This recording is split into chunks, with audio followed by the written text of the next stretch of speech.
Video के title में आप लोगों ने रीड कर लिया कि हम लोग बात करने वाले हैं टोक्यो रिवेंजर्स की। यूट्यूब के ऊपर म्यूज एशिया नाम का जो चैनल है उसके ऊपर ये फ्री में अवेलेबल है और रिसेंटली इसका सीजन नंबर 1 खत्म हुआ जिसके अंदर 24 एपिसोड्स थे। इतने सारे कमेंट्स आप लोगों की तरफ से आ रहे थे तो मैं इसको इग्नोर नहीं कर पाया, देखा मैंने इसको। और एक थोड़े बहुत एपिसोड्स होने के बाद मेरा पहला इंप्रेशन ऐसा था ना टोक्यो रिवेंजर्स को लेके कि ये चीज को मैंने कहीं तो देखा है, ऐसे याद नहीं आ रहा था, थोड़ी बहुत डेजा वू वाली फीलिंग आ रही थी, लेकिन कहीं तो मतलब इसके अंदर का जो बेसिक प्रीमाइस है वो कहीं और देखा देखा सा लग रहा है, जिसके अंदर स्टोरी का मेन कैरेक्टर पास्ट में जाता है अपनी आज की जिंदगी को संवारने के लिए। और देखो, अगर आप लोगों को टोक्यो रिवेंजर्स के बारे में नहीं पता तो फिर इसकी स्टोरी का बेसिक प्रीमाइस ऐसा है कि ये बंदा स्टोरी का मेन कैरेक्टर, इसके पास अचानक से एकदम पावर आ जाती है जिसमें वो पास्ट में जा सकता है 12 साल, न एक दिन आगे न एक दिन पीछे। एग्जाम्पल के लिए आज 21 सितंबर 2021 है तो फिर आज से वो 12 साल पीछे जाएगा 21 सितंबर 2009।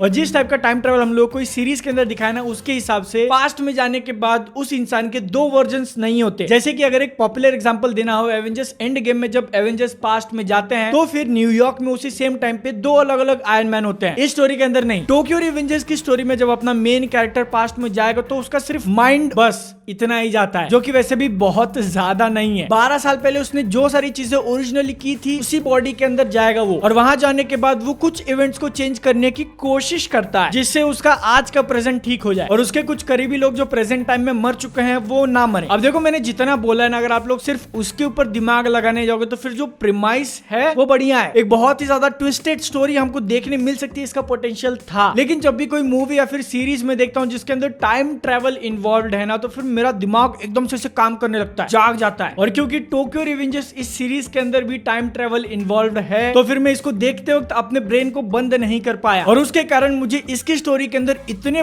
बड़े बड़े प्लॉट होल्स दिखाई दिए कि मुंबई के गड्ढे भी शर्मा जाए। और यही वो एक चीज थी जिसके कारण मैं टोक्यो रिवेंजर्स का एकदम बहुत ऐसे बड़ा वाला फैन नहीं हो पाया, क्योंकि जैसे ही मैं इसके एपिसोड्स प्ले करके देखता था ना, मेरा माइंड ऐसे काम करने लगता था कि अगर एक्चुअल में टाइम ट्रेवल हो रहा है तो ये कैसे पॉसिबल है। ये जो सीरीज है ना वो बहुत सारे ऑब्वियस फैक्ट्स को इग्नोर कर देती है ताकि स्टोरी को थोड़ा बहुत इंटरेस्टिंग बनाया जा सके। लाइक जैसे कि बिना कोई स्पॉइलर दिए एकदम छोटा सा एग्जांपल देता हूं। अगर आप लोगों को पहले से पता है कि एग्जैक्ट तारीख एग्जैक्ट प्लेस पे किसी एक एग्जैक्ट पर्सन की मौत होने वाली है, सारी इंफॉर्मेशन आपके पास पहले से है, तो उसकी मौत को होने से रोकने का सबसे बेस्ट एग्जांपल है कि एम्बुलेंस को पहले से कॉल कर दो। अगर एम्बुलेंस का दिमाग नहीं चल रहा, एकदम हार्डकोर जाना है तो पुलिस को ही बुला दो। स्कूल के बच्चे जो झगड़ा मारा मारी करके आपस में एक दूसरे की जान लेंगे वो नहीं होगा। ये सारी चीजें करने के बदले इस स्टोरी का जो मेन कैरेक्टर है वो क्या करता है पता है? बस साइड में खड़े होकर देखता है और साथ में रोता भी है। पता है क्यों? क्योंकि वो और कुछ कर ही नहीं सकता। सीरियसली ताकेमिची भाई साहब के कैरेक्टर को जिस तरीके से लिखा गया ना, मेरे को इंडियन टीवी सीरियल्स की याद आ गई। ड्रामा सब कुछ हो रहा है लेकिन हम लोगों को साइड में खड़े होकर सिर्फ रिएक्शन पे रिएक्शन देना है। क्यों उन्होंने नहीं ऐसा हो जाएगा, उन्होंने ऐसा हो जाएगा, रोकेगा नहीं। हाँ, लेकिन उसके कैरेक्टर के बारे में एक अच्छी चीज जरूर लिखी गई है कि भाई सब खड़े होकर मार जरूर खा सकता है, वही उसका स्ट्रॉन्ग पॉइंट है। ये जो चीज है ना वो एक आध बार चल भी जाती है, लेकिन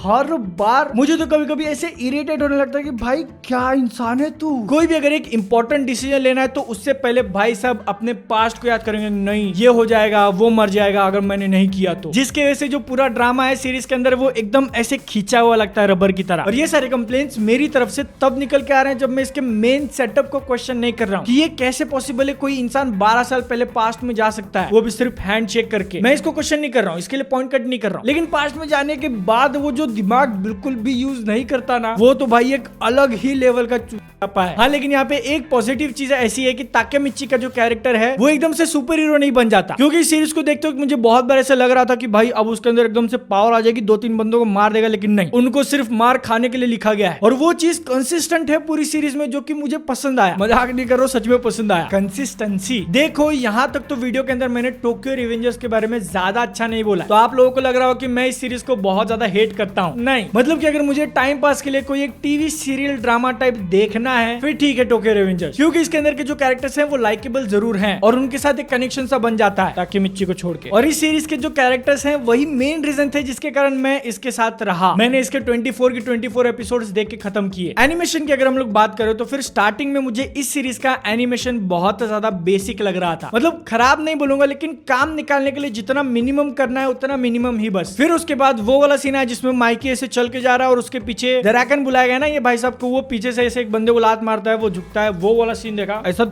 आंखें खुल गई। माइकी का इंट्रोडक्शन वाला सीन और ये जो हाल है ना एनिमेशन को लेके वो इस पूरी सीरीज के अंदर दिखता है कि जहाँ पे जरूरत नहीं है वहां पे एकदम बेसिक सा एनिमेशन रख दिया, कैरेक्टर सिर्फ बात करे तो ज्यादा मूवमेंट नहीं है, लेकिन जहाँ पे फाइटिंग वगैरह आ गई तो फिर वहां पे अच्छा खासा है। एग्जाम्पल के लिए अगर बताना हो तो फिर इस सीरीज का जो ओपनिंग सॉन्ग है उसके स्टार्टिंग वाले फ्रेम्स देख लो, जिसमें ताकि मिच्ची से चल के आ रहा और कैमरा घूमता है और उसकी गर्लफ्रेंड का जो भाई है वो भी आता है फ्रेम में, वो इतना ज्यादा फेक लग रहा था कि बस काम चलाने के लिए निकाल दिया उन्होंने। और अब जब म्यूजिक की बात करें तो फिर शो के अंदर का म्यूजिक जरूर बढ़िया था, लेकिन क्योंकि टोक्यो रिवेंजर्स अपनी स्टोरी के अंदर के जो प्लॉट होल्स हैं उनको भरने की कोशिश नहीं करता और इसको एक मैच्योर्ड सीरियस एनीमे बनाने के बदले पॉपकॉर्न एंटरटेनमेंट की तरफ ज्यादा ध्यान देता है, तो फिर मेरे फाइनल थॉट्स भी टोक्यो रिवेंजर्स को लेके यही हैं कि अगर पॉपकॉर्न के साथ देखने वाला कोई सीरीज चाहिए, ज्यादा दिमाग नहीं लगाना। और अगर आप लोगों को ऐसे शो से प्रॉब्लम नहीं है जिसके अंदर कैरेक्टर लिटरली एक डिसीजन लेने के लिए 15-20 सेकंड का फ्लैशबैक ले, टोक्यो रिवेंजर्स मजा आएगा देखने में। सीरीज कोई बहुत ज्यादा भी ऐसे खराब नहीं है, इसको देखते वक्त अगर ज्यादा दिमाग नहीं लगाया जाए, वो एक कहावत है ना कि style over substance, Tokyo Revengers मुझे भी अच्छा खासा ठीक ठाक लगा। बस लोग जिस तरीके से रेकमेंड कर रहे थे उतना ज्यादा भी बढ़िया नहीं है, क्योंकि आपने स्टोरी के अंदर टाइम ट्रेवल डाल दिया और एक्सपेक्ट करते हो कि हम लोग ज्यादा सोचेंगे नहीं, तो फिर ऐसा कैसे होगा। लेकिन इससे भी बड़ी डिसअपॉइंटमेंट वाली बात क्या आपको बताऊं, वीडियोस को लिटरली लाख व्यूज आ रहे, लेकिन सब्सक्राइबर अभी तक 60,000 भी नहीं हुए। इसका मतलब ऐसा होता है कि आप वीडियो देख तो रहे हो, लेकिन नीचे जो वो सब्सक्राइब का बटन है उसको दबाया नहीं है। दबा दो फटाक से। और आप लोगों को ये सीरीज कैसे लगी वो नीचे कमेंट सेक्शन में बता देना। मिलता हूं नेक्स्ट वीडियो में। जय हिंद, वंदे मातरम।